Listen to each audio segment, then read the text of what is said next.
first of all, change your buying habits. Instead of driving to this local mall to buy some toner for your printer or whatever, buy it off eBay. You want some paper, buy it off eBay. Then start selling some stuff. Start selling some second-hand stuff lying around collecting dust. Most eBay sellers started that way, selling some second-hand junk lying around collecting dust. So just increase your feedback score by buying and selling. Change your buying habits. Not very hard. Next thing is, if you're going to talk to wholesalers, one of the first things they're going to do is say, in Australia, they're going to say, what's your ABN number? And it's their kind of way like sorting out, are you just a private seller or are you a real seller? So they're going to ask you for an ABN number. And of course, it's a very simple thing. They're free from the ATO and you get instant approval. But so many, like I talked about hurdles before, so many people won't pass this hurdle. And they'll go to them 6 months later and say, have you got your ABN number? No, I haven't got it yet. Why? It's free, instant approval. What's the problem? But so many people won't do it. Yep. You don't need that for the hobby account though, do you? Only if you want to talk to wholesalers. Oh, for wholesalers, sorry. Yeah. Yep. Do you need to be an Australian citizen to get it, or? I'll refer to the accountant. Definitely, it's better to do put it that way. Because one of the things to get an ABN faster is they'll ask you for a tax file number, because then they can identify you.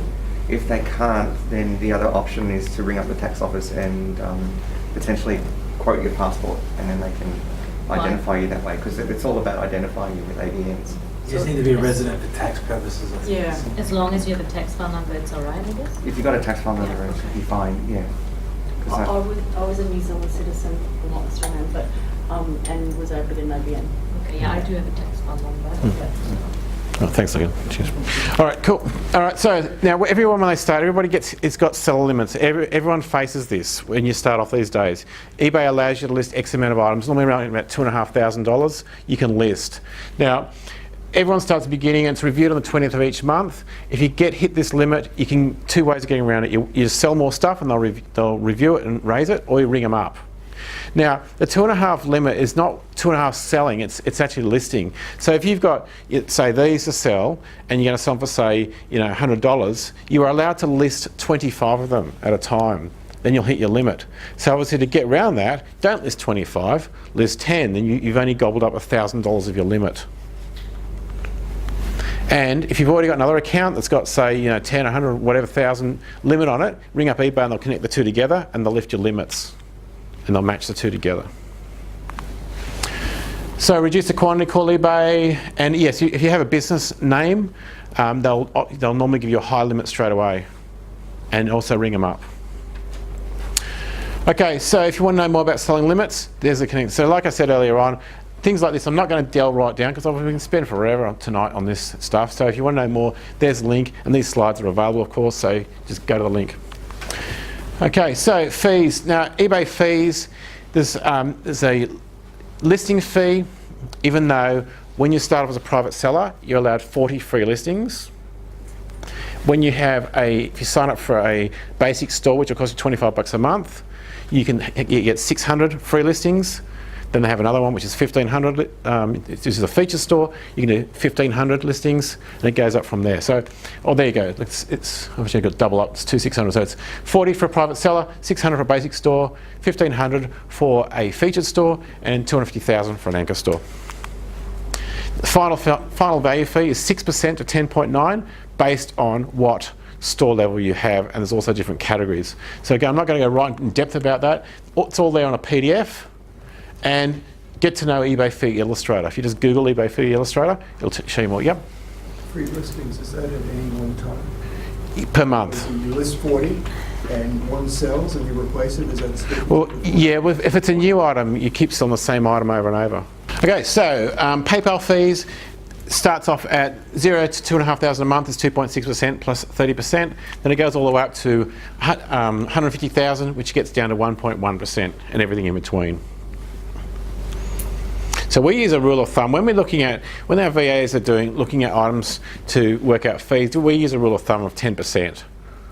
So it's just a rule of thumb, which is rough, wrong, but it's just a rule of thumb. Then of course calculate your shipping costs to your customers, unless you've got free shipping. We'll get more into that tonight, and also packing materials. So here's a summary of how to build a million or multi-million dollar eBay business. You research products, you list the product, you optimize the listing, you automate the process, and then you tune it after 30 days, and then you repeat. In a nutshell, that's it. And we're going to tonight go into each one of these parts more depth. So, most people when they start off in this business, they look at what we call the BSS strategy, the best seller strategy. And everyone zooms in and focuses and finds out what the top selling items are on eBay or Amazon. And then they discover they're normally things like iPad or iPhone accessories, USB cables, all that cheap stuff, because they look at their criteria. And most people when they start off, they come up with their own criteria, which is normally has to be something really cheap, has to sell well, it's got to be small. That's pretty much the criteria. So they go and focus on. Now, the downside of this strategy is best selling is normally always the lowest margin because it's got the most competitors. And it's got another problem. You normally have to buy the most of these items to compete. Because it's got such low margin, so many people buying it, you've got to high what they call MOQ, which is minimum order quantity. So most people book courses just focus on the BSS strategy. So tonight I'm going to show you other things that we do which gets away from the BSS strategy. So what would you rather sell? This item which sells for $2.58, and how much profit could you make on that? Or this item, for instance, when we found that was making just over 20 grand in 90 days profit. Now, in case you don't know what it is, it's a portable shampoo basin. Now, most people when they start will avoid things like this because it's big. Big, I'll tell you now, the bigger it is, the less competition, on average, the higher the profit. We love expensive, big things. It's got way less competition because it's barriers to entry. All right, so the difference between a small online business and a large one, of course, is how many products you've got listed. So if people haven't seen this slide before, I look at like on a tree, every leaf is a product. Because we only do new products, every product sells over and over and over again. So every leaf is basically a business in itself because it's continually selling over and over again. So the more leaves you've got, the more products you've got, the bigger your business. Now, what happens though, so many people start off and they'll build this. And they'll go, oh, look, it's only making, $500 a month or $1,000 a month or whatever. This is no good. Well, why are you stopping? Just go and do this. And the reason they hit this limit is not because they do not outsource. And I'll tell you now, if you want to go from 6 digits to 7, you're not going to do it unless you outsource. Okay, I know some people are going to argue with me and say, oh yeah, I know someone who did. Well, good on you. But on the law of averages, you've got to outsource. You've got to outsource your labour because you'll hit a limit. There's only so many hours in the day. If you've got kids and family and you want to have a life, you've got to outsource. You can buy an hour of life for $1, $2 an hour. $1 or $2 an hour, you can buy a whole hour of life. Yep. That outsource question, or that comment, I've looked online and had a chat just in the last month or so to a few individuals, a few companies like that, and I find them at about $10 a month. So you can definitely find them for a couple of bucks a month. Totally, 100%. What is it that you get outsourced though? Like Everything. descriptions? Everything. Your business should run totally without you. So if you can do the task, record your screen and give it to someone else. Where do you find them, mate? And we're going to get that tonight. Okay. Yeah. It's like when we first started off outsourcing, I used a company in the Philippines, in Cebu called Support Save, and I used to pay my VAs over there $495 US each for a 40-hour week. But the more you do it, the better you get. And I've been outsourcing stuff now for probably like 15 years. So anyway, we'll get to that. So many streams make a river. So the more products you've got, obviously the more money you make. And the way to do it, of course, leverage your time. So before we get to this, this is one guy who completely changed my business. Of course, Warren Buffett, I think he's currently the 3rd richest guy on the planet. He would be the richest if he hadn't given away so much of his money. He buys businesses and buys shares in businesses and sometimes sells, but he just buys and holds. And what he does, he doesn't get caught in the dot-com boom. He doesn't buy startup companies. He just buys businesses that he understands, like Coca-Cola, etc. We can do the same methodology with eBay and Amazon. Instead of just finding startup products and going, oh, I think this will do really well, just sell proven products. There's way less risk. So before we did that, we used to on Wednesdays was our ordering day. We go through all these products and we go, yeah, we think they'll do pretty well. You know, and we got some great home runs. But we also took a bath on other products. Then when we stopped doing that, our profits grew much better because we weren't taking a bath on some products. So what I'm going to do tonight is talk about seller research instead of product research. Finding sellers, find their top selling items. It's over 10 times faster to do product research when you do seller research. So you can either be a tester, it's your choice, it's your business, you can do whatever you like. So you can be a tester or you can sell proven products. So the first rule of business, of course, is only sell what the market wants. What we think is the market wants is irrelevant. It's what the market wants, the market decides, and they're the ones that rule. It's not what I think is right, it's not what anyone here thinks is right, it's what the market thinks is right. So if you only sell proven products, the market's already decided for you.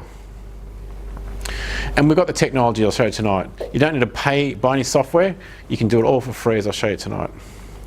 So, for example, I'm always amazed by the quality of these screens this place has got. It's just staggeringly good quality. So if you want anything you want to know the price of, like stainless steel straws, put it into the search box on eBay, hit search, then click sold items, and it shows you the price they sold for. Because of course on eBay, there's one thing is how much something is selling for, and then how much something is sold for is two totally different things. Because a lot of people say, oh, you get this on eBay for this, it's selling for this. Well, are they selling, have they sold, or are they just selling? Two different things. If you click the sold items button, all the prices turn green, which means they've actually sold. And it'll show you the date they sold, and you can obviously see the amount. So you can see how much anything is selling for just by doing that.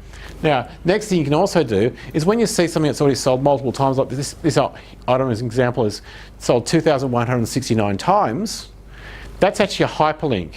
And what that means, normally a hyperlink is blue with a line under it, means you can click on it, it's a clickable link. If you click on that 2169, bingo, you can now see exactly the price they sold, the date and the time they sold. So now you can calculate the velocity, i.e. how many times an item is sold on any item on eBay, on any country. And this will show you the 90 days. For 90 days it will show you every single sold through sale. Yep. I was actually having a look at our auction on eBay, and it said like 10 sold. I clicked through, and there was only two items there. Yep. Does that mean the other 8 were older than 90 days? You're correct. Right. All right. So, how to find any eBay seller's top selling items. So you can go and look at any eBay seller on the whole planet, and eBay's in 37 different countries, and you can look up any seller and find their top selling items. That's how you do it. So anyone who's done the drop shipping stuff with me before, you'll know this is the column C. So over here it says advanced. And when you click advanced, then you go click on by seller, put the name of the eBay seller here, hit search. Bingo, now it shows you all the items that seller has got listed right now. One more step, you again click sold listings. Now you can see every item that seller has sold in the last 90 days. So the price it sold for and the date, and of course you can go into each one of those and see exactly how many times each one of those is sold. The next thing we do is we sort by highest price first, because we care the most about the most expensive items. Of course it's got generally the most profit. So sort by highest price first, and then bingo, you got all the information you want about any seller, all for free. Any questions on that? Yeah. Yep. How do you know who to search? Which name of the, what store name to put in search? So, okay, tonight I'm going to go through about how to choose some power keywords, and then you can just use any of those keywords. So you can put any keyword you want into eBay, like, well, I'll talk about this, how to get these words yourself. You put solar panel, generator, whatever your interest, and you'll see all the sellers, and then every time you see an item being sold, you can see the eBay name. Whenever you look at any eBay item, it's got the name on there. So I'll get to that tonight, the power keywords. Yep. How do you know the seller is a dropshipper or not? How? I'm not going to go into all about dropshipping tonight. I'm going to give you so we did dropshipping, not this one, the last one before. I just don't have time to go right through that, but you don't unless you do some research. Okay, so sort by highest price first, I've done that. Record all items which are sold more than twice in the last 30 days. So these are the items that you want to look at yourself as possibly listing. Any item that's sold twice or more. For dropshipping, for those who don't know what dropshipping is, I'll get into dropshipping shortly and explain it. For importing, we want to see at least 15 sales per month. for the last 90 days. I'll get to what the difference is in a short minute. So, how to find overseas suppliers? Simple. You go to alibaba.com, put what you want in there, stainless steel drinking straws, whatever, hit search, and you can find suppliers all over the planet. Yes? Has Alibaba kind of got the monopoly on this whole side of things? Is there any other competitor? There's plenty. We only use Alibaba because Alibaba's bigger than eBay and Amazon combined. It's DHgate. Yeah, I'm going to get to those tonight too. There's many of them. So just choose whatever one you like, and you know, life doesn't reward us for being a jack of all trades. Life rewards us for what we master. So just choose one. For me, if they're not on Alibaba, I'm scared. Why aren't you on Alibaba when the Alibaba's the biggest? For those who don't know, Alibaba's owned by a guy called Jack Ma. It's based in China, but Alibaba is all over the planet. So you don't just have to buy from China, you can buy from every other country. You can also sell from Australia. There's a huge opportunity for us in Australia to sell back to places like China. So if you've got access to things like, you know, alpaca wool, honey, macadamia nuts, you know, baby formula, whatever, you can sell it all back to Asia and they love it. So Alibaba's all over the planet. So put in there a search box, what you want, hit search, bingo, find it, and that's how you find your suppliers for importing. So you've got a choice though. You can either pre-purchase inventory or you can use virtual inventories. So when you list something on eBay, you can either purchase the items first, that's called pre-purchasing, or you can drop ship, which means that you list items and then when they sell, you get paid and then you order it from the supplier and the supplier ships it direct to your customer. And it's your choice. Yep, in the back. What forum are you using to sell to the Chinese? Alibaba. Yeah, so you can like tonight, you can go and set up an account on Alibaba right now. Yep. What are the risks in using drop shipping if the supplier doesn't supply the product? We'll go through that tonight. I'm going to go on a little bit on drop shipping tonight. So when you pre-purchase though, most people, on average, you need to spend around 30 to 40K of pre-purchasing inventory up front to generate $1,000 a week profit. And the reason why is because when you order something from, say, China, you've got to pay a deposit, they make the product, then they send it to a freight forwarder, then it gets shipped to Australia, then you get it through customs, and you release, and then you list it on eBay, you sell it, you put the money in the bank, and then you reorder. It's called a stock turn. Now, that's normally the figure you need. Now, I know there's people out there who will say, oh, no, I know someone who did it for far less than that. Sure, well, there's always the gold nuggets at the end of the rainbow out there, but we've got to look at reality and look at the law of averages. And on average, you need to spend 30 to 40K to generate $1,000. So if someone comes to me and says, oh, Neil, I want to leave work, I want to do importing full time, I'll see, you know, how much you want to make a week, and I'll ask them, you know, how much have you got to invest in inventory? If they say like $5,000, forget it. It's just not going to work. You just can't generate enough cash.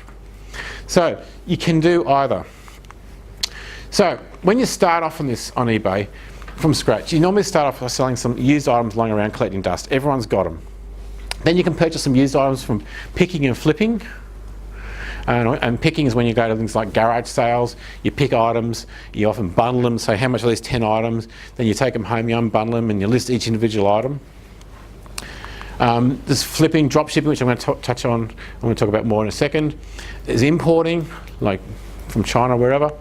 Private labelling, I'll talk about tonight as well. There's a Shopify store, I think I've answered the Shopify store question, unless anyone else wants to know more about it. Your website, if you want to have a website, sell on Amazon, of course. You can sell off in niches, which I've talked about.